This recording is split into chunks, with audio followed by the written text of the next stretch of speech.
Então eu vou ler para vocês a raiva de ser índio. A gente não pede para nascer, apenas nasce. Alguns nascem ricos, outros pobres, uns nascem brancos, outros negros, uns nascem num país onde faz muito frio, outros em terras quentes. Enfim, nós não temos muita opção mesmo. O fato é que quando a gente percebe, já nasceu. Eu nasci índio, mas não nasci como nascem todos os índios. Não nasci numa aldeia rodeada de mato por todo lado, com um rio onde as pessoas pescam peixe quase com a mão, de tão límpida que é a água. Não nasci dentro de uma uca, Munduruku. Eu nasci na cidade, acho que dentro de um hospital. E nasci numa cidade onde a maioria das pessoas se parece com índio, em Belém do Pará. Nasci lá porque meus pais moravam lá. Meu pai é índio e viveu numa aldeia, como depois eu iria viver também. Fui o primeiro filho da família a nascer na cidade. Antes de mim já tinham nascido 4 meninas e 2 meninos. Um dos meninos não cheguei a conhecer. Todos nascidos fora da cidade. Depois de mim, viriam ainda 3 meninos. Era uma alegria só. Meus pais tinham ido para Belém em busca de uma maneira de sustentar tantas bocas, uma vez que já não era tão fácil viver na aldeia, e eles sonhavam com a cidade. Por isso, meu pai aprendeu uma profissão, carpinteiro. Foi e ainda é um grande mestre nesse ofício. Minhas primeiras lembranças, além de um terremoto que vivi aos 4 anos, são as de meu pai martelando, serrando e falando sobre as propriedades da madeira. Acho que ele falava era do espírito das árvores, só que não lembro bem disso. De qualquer modo, meu pai era um grande artesão e foi graças a essa sua habilidade que pôde alimentar tantos filhos durante tanto tempo.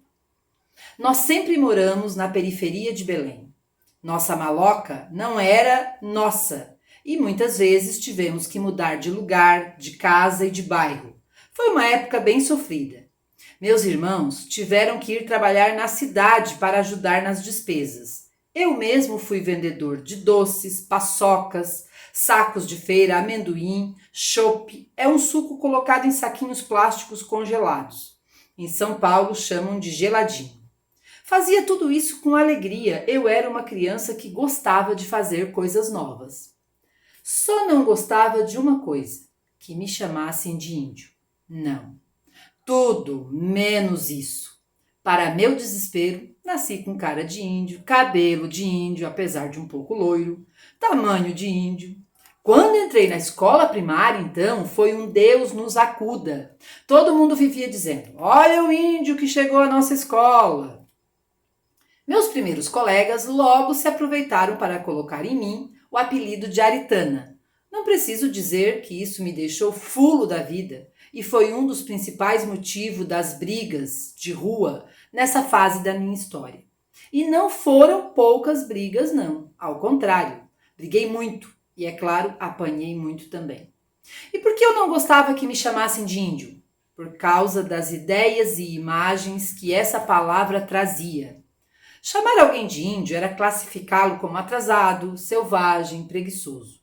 E como já contei, eu era uma pessoa trabalhadora, que ajudava meus pais e meus irmãos. E isso era uma honra para mim, mas era uma honra que ninguém levava em consideração.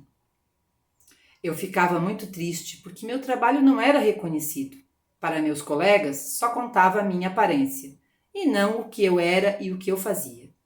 Somente um lugar me deixava feliz. Aliás, 2. Um era o quintal de casa, pois a gente morava numa casa onde havia um imenso terreno baldio. E ali eu reunia meus colegas para brincar. Ali treinei meus ouvidos para ouvir as conversas das corujas e dos sapos.